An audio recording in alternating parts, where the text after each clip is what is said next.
Warning: our YouTube channel and its videos may contain scenes, language, and content that may not be appropriate for all audiences.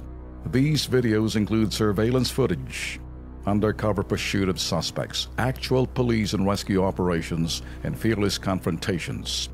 If you do not approve of the content, please do not watch our videos. If you wish to continue, we strongly advise that you proceed with caution.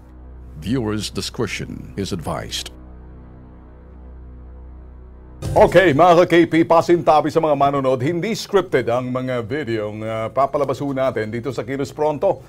Nasa pool ng Kilos Pronto ang pambubuli. Ito'y biktima, minor de edad na babae, ang umatake minor de edad din. Panoorin. May mga bata kayo.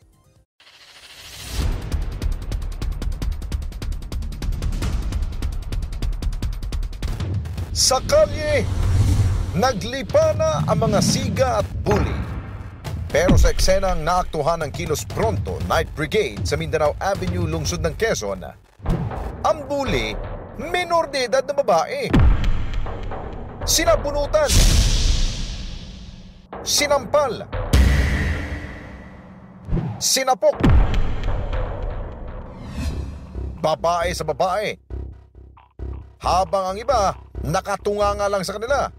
Sa kaawa-awang sitwasyon ng batang binubuli, wala siyang magawa kundi tumupi. Ang ganitong tanawin, epekto nga ba ng kakulangan ng pagtuturo sa kanila ng tamang asal sa lipunang kanilang ginagalawan? Nasaan ang iyong mga magulang?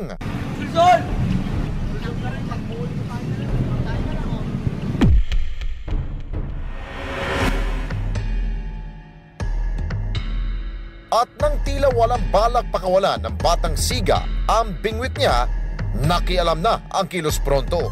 Kuya, may nag-aaway pakisaway po. Ano po? Binubuli nila yung bata. Dito, nagpulasan ng grupo, pero ang pang-abuso sa kamay ng munting batang ito, hindi nahinto. Indikasyon na ang kabataan ngayon, madalas matigas na ang bungo. Alam mo, Lex, tinitingnan ako kanina. Una, tingin ko, akala ko nagkaroon sila ng initiation.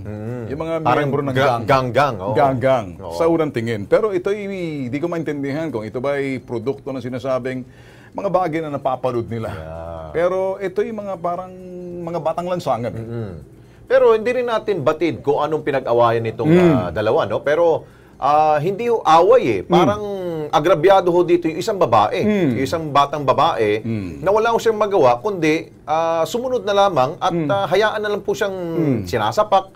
Ayan po'y senyales siguro ho na itong nananapak, itong babaeng medyo nasa posisyon, yung nanapak, siguro hindi ho to aral sa kanyang mga magulang. Mukhang pinabayaan at ang kanyang mga magulang siguradong mga irresponsible rin siguro. Okay. Para sa amin, ito hong Kilos Pronto, hindi ho namin pinapalabas na parang ito'y ginagawa ho na, again, we're not after sensationalism. Importante lang ho dito, kung kayo ho'y mga nasa wastong gulang of legal age, pag nakita ho kayo ng ganyan, stop them. Yun lang ang tanging paraan. At yung boses bata roon, si Klayon. Kilala namin yon. Pati Ben, Mama! alam mo Ben, meron na tayong batas niyan, yung anti-bullying, di ba? Wala sa eskwela. Ay naku. Sa lansangan. Kahit na, dapat, kahit na si mamang gwardiya doon. Yes. Dapat mamang gwardiya. Tama. Ikaw ang pumagitna. Yes. Binigyan ka ng role ng PNP bilang ano ba pangalan multiplier. Force multiplier. Agency. Sosya.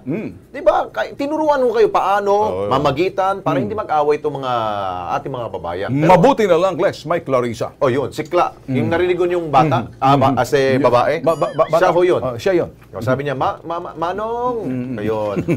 Kayo kung may nakakita ko kayo ng mga ganito, huwag niyong hayaan po. Tawag nito, pagsabihan ninyo at bigyan niyo ng pangaral. Yun.